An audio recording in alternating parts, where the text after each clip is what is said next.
Hola o Juler, com diuen aquí en l'Adaki, que vol dir hola, adeu i gràcies. És l'únic que sé dir en l'Adaki. Per fi ha deixat de ploure.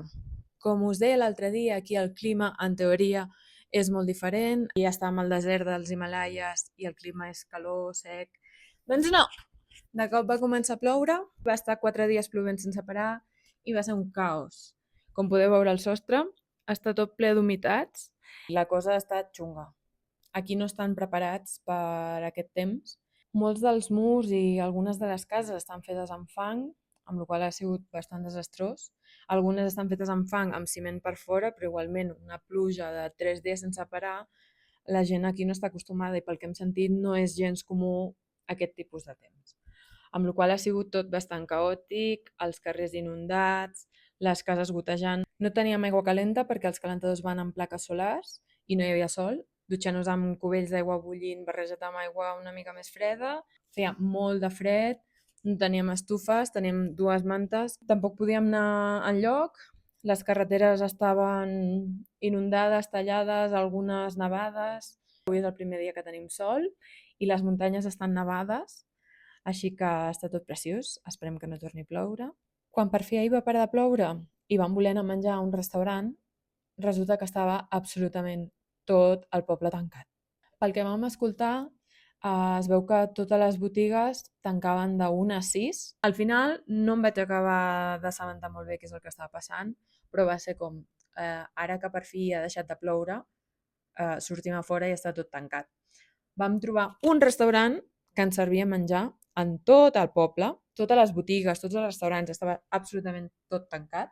Vam entrar i vam dir, serviu menjar? I van dir, sí. Vam seure a la taula i vam baixar les persianes i ens vam quedar pràcticament mig a les fosques menjant. Els avions han estat 3 dies que no podien volar, les carreteres que no es podia accedir cap aquí, amb la qual cosa estàvem bastant aïllats. A més, internet va caure durant més de 24 hores i de fet encara no funciona bé. O sigui que ha sigut tot bastant caòtic. Recordeu allò que us vaig dir de que portava molt bé allò del mal d'altura? Doncs no.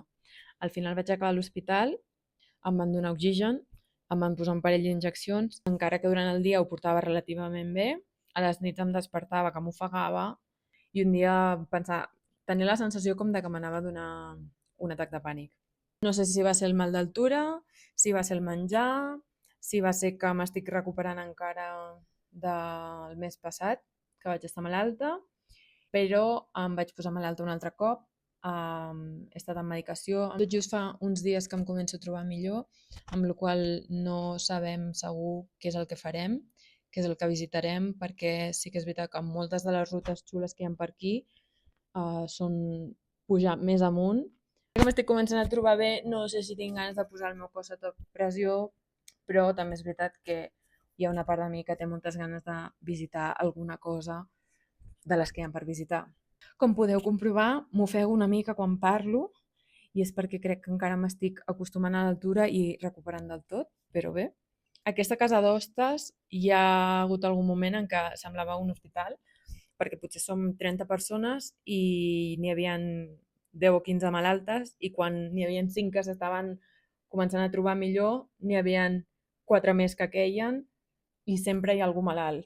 La meva conclusió és que és una mica una barreja de tot. Crec que el mal d'altura ens afecta a tots de forma diferent, però tothom el nota. Al final ho notes molt, que et canses de seguida, a vegades et costa una mica respirar, t'acostumes, però també crec que el cos està sotmès a una mica més d'estrès, amb la qual és més fàcil que agafis infeccions, que el menjar et senti malament, que t'agafin diarrees o vòmits o febre o que et costi respirar. A tothom li passa alguna cosa. Pel que ens han explicat és bastant normal i inclús la gent que és d'aquí li passa que també a vegades es desperta que li costa respirar o a vegades els hi falta l'aire. Si marxen d'aquest poble i van a nivell del mar durant 1 o 2 mesos, quan tornen a casa ho noten durant uns dies també. El meu pas per l'hospital va ser tota una aventura. Crec que estic fent la ruta dels hospitals per Índia. He visitat ja com 3 o 4 hospitals i espero no visitar-ne gaires més. Porto una ratxa important i tinc moltes ganes de que acabi ja. Sí, està.